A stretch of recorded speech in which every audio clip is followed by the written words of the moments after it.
আমাদের দেশের শুনে বিগত দিনে যে আমরা দেখেছি, আরে বর্তমান সরকার হবার তো স্বল্প সময় শিশু, এদের এদের তো এখন পর্যন্ত কোনো সিদ্ধান্ত পূর্ণ একটা যে গঠন সরকার হইয়া যে একটা কিছু করবে সে পর্যন্ত পৌঁছে নাই। হ্যাঁ, তবে আমাদের সাথে আশা করি যে উনি যদি সঠিকভাবে যদি দেশ পরিচালনার ওনার উদ্যোগ থাকে, তাহলে আশা করি যে দেশটাকে মোটামুটি একটা নূতন একটা আমাদের সুন্দর একটা দেশ গড়ার একটা পরিকল্পনা ওনার থাকবে। তার দ্রব্যমূল্য হচ্ছে কি, আমাদের দেশে কিছু অসৎ কিছু ব্যবসায়ী আছে, কিছু এই সিন্ডিকেটের সবচেয়ে সর্বপ্রথম এই সিন্ডিকেট তো আগে ছিল না, এটা নূতনভাবে তৈরি হওয়ার পর ফ্যাসিস্ট সরকারের আমলে এটা তৈরি হয়েছে। এটা ভাঙতে অনেক সময় লাগবে একটু অবশ্যই, কিন্তু এই সিন্ডিকেটটা হচ্ছে মূল দ্রব্যমূল্যের মূল হোতা। এইটাকে যদি ভাঙে দিতে পারে, তাইলে আশা করা যায় যে দ্রব্যমূল্য একটা নিয়ন্ত্রণে আসবে।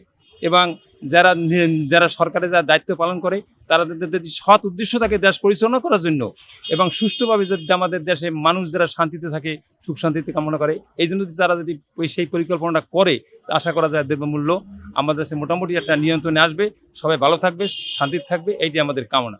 আশা তো আমরা বিগত দিনে বিএনপি সরকার তো আরও 3বার দেখছি, ম্যাডাম খালেদা জিয়া যখন ছিল তখন দেখছি মোটামুটি তারা চেষ্টা করছে, তাই ম্যাডাম তো নাই, জিয়র রহমানও নাই, নূতন ওনার ছেলে তারেক রহমান সাহেব উনিও চেষ্টা করবেন না, উদ্দেশ্য ভালো।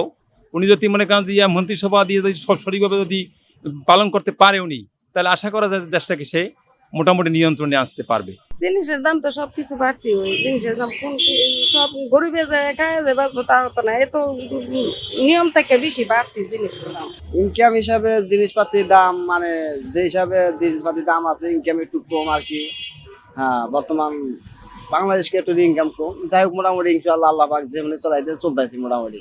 এভাবে চাইলে সমস্যা নাই, আল্লাহ যদি গরিবে চলবো আর কি।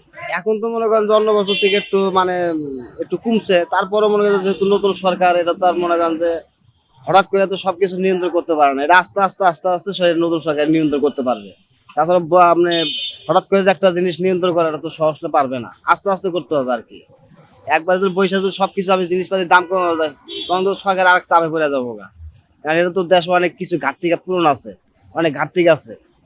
ঘাটতিটা পূরণ করতে নতুন সরকার অনেক সময় দরকার আছে, অনেক প্রয়োজন দরকার আছে। এই কারণে মনে করেন আমরা তো হঠাৎ করে সরকারের উপর চাপ দিতে পারি না যে চালের দাম কমান, পেঁয়াজের দাম কমান, ওটার দাম কমান। সরকারি মনে চাপ তো যতটুকু ভাবে পরিমাণ ভাবে আছে, এইভাবে পরিমাণ মোটামুটি ভালোই চলতেছে আর কি।